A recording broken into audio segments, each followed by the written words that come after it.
On Sunday, a group of concerned citizens gathered at City Hall to raise awareness on housing affordability and the Cumberland Gardens renovictions. We have a crisis in our region and across Ontario. So individuals and families are really struggling to have access to safe and affordable housing.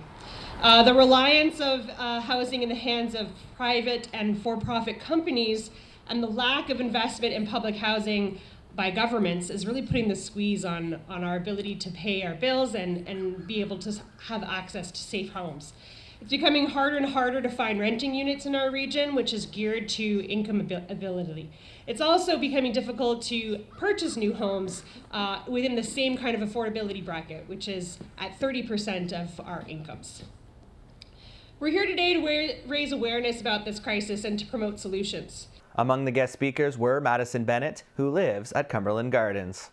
We received a letter late afternoon on Saturday, February 26th, and felt like an instant blow to the stomach, heart, and head. My boyfriend and I instantly started looking online for new homes and became overwhelmed, seeing that the rental market has almost doubled what we were currently paying. Luckily, after having an informative meeting at the Legion, we now know more about our rights, and the fight is not over for any of us.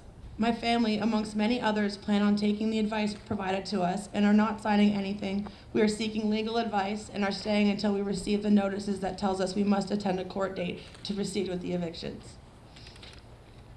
If there is one thing I'd like to see change from this is compassion from big corporations who come into other cities, evict hundreds of families with no regard of where they will go and if they will even be able to do so.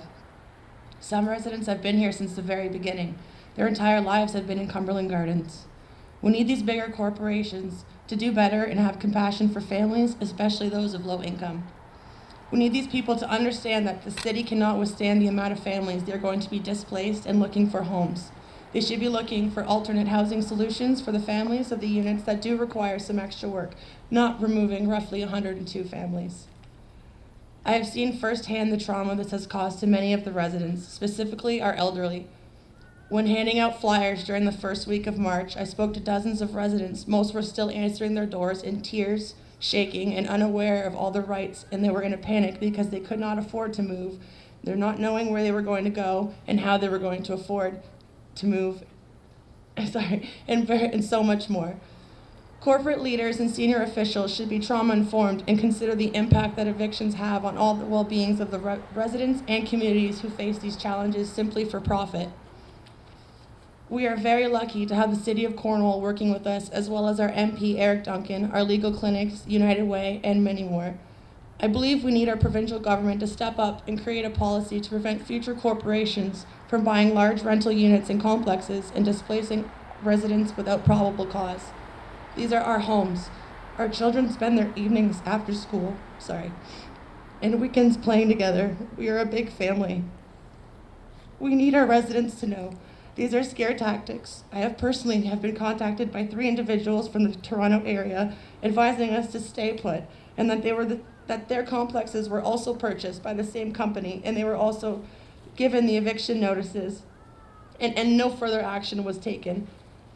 They want us to know we will be okay, and I'd like all the residents of Cumberland Gardens to know that we will get through this together. I understand this is a stressful time to many of us, and we will all take this one day at a time. If anyone is feeling overwhelmed, reach out to your neighbors, because we are in this together. I wanted to wrap up by thanking Kelsey Young for organizing such an important event and asking me to speak to you all today. If there is anything that I'd like you to take away from this, know that you are not alone. We need to fight this together, and we need to make corporations aware of the human impact that this has on people's lives. Take this time to learn your rights, and let's take a stand together. Take this day as an opportunity to let your voices be heard, and don't let that stop here. Contact your local MPP, your legal clinics for information, and don't be afraid to advocate for yourself, because if we don't, who will? Madison's story and the residents at Cumberland Gardens are not the only community members experiencing these types of events and kind of housing insecurity. I'm a board member of the directors of the United Way, and often we hear all these different stories of the impact of housing insecurity and food insecurity in our communities, and I think that this is a greater issue than just one corporation and just one instance, and it's really important to put a spotlight on that piece. My name The United Way was also present discussing the greater issue of housing affordability in the community. So first, I think it's really important that we're all here to raise awareness. And so we at the United Way felt that it was important to be here today to support this march to amplify your voices. So I'm not about to tell you anything you don't already know, what you're experiencing, what Madison just talked about, but the first step is understanding and listening. And so I wanted to share a little bit about what we're seeing at the United Way. So the cost of living is making homelessness a reality for more and more people every day. We get calls about this almost every day of people who can't afford to pay their electricity bills, can't afford to pay for food, and are struggling to pay for rent. There are not enough resources to help people to avoid homelessness, and too many people are slipping through the cracks. There are not enough affordable housing options in the city and the counties. The waiting lists are long, they can take years, and when people need a place to live now. We are losing housing that people can afford on social assistance faster than we're building it. We are lacking adequate programs, funding, capacity to create programs to tackle homelessness and emergency housing on the scale it needs to be addressed. And while our local governments are working tirelessly to provide affordable housing options, they lack the funding and resources, like Kelsey talked about earlier, to provide enough units to meet the growing need. And when we talk about affordable housing, we worry that we're losing what that term means. What is affordable?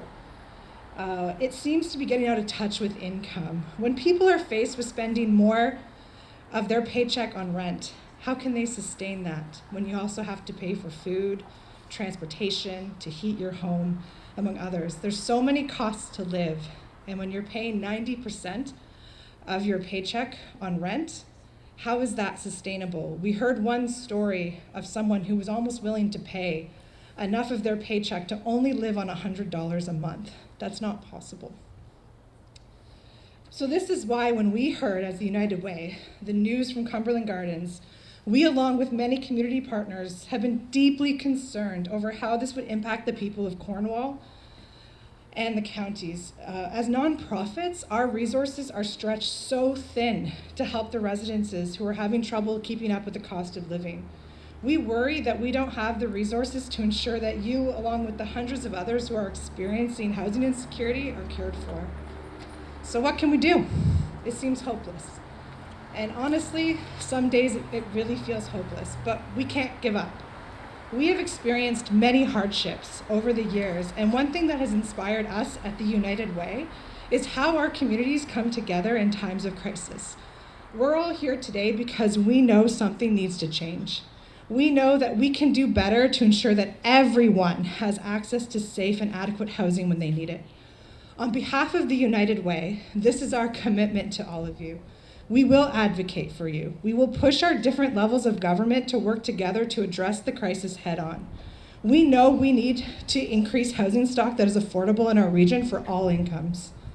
We will amplify your voices and concerns to leaders and decision makers in our communities. And we will continue to lead and sit on committees with other key organizations in the region to ensure that housing is the priority. Shelter is a basic need. The idea that everyone deserves a safe place to live that doesn't completely blow the budget is a simple concept. But getting towards a solution that ensures adequate and affordable housing for all is complex. To get there, to get to where we need to go requires the determination, collaboration, and creativity of government, private, and nonprofit sectors. We spoke with the City of Cornwall's Housing Services divisions this week. They want to be a partner in solving this crisis, and they have been making progress in building new affordable housing units in the city, but they acknowledge that it's not enough to meet the need. They are working on different strategies to continue adding affordable units throughout Cornwall and Stormont, Dundas, and Glengarry, but it will take our community coming together to tackle this crisis from many different ways.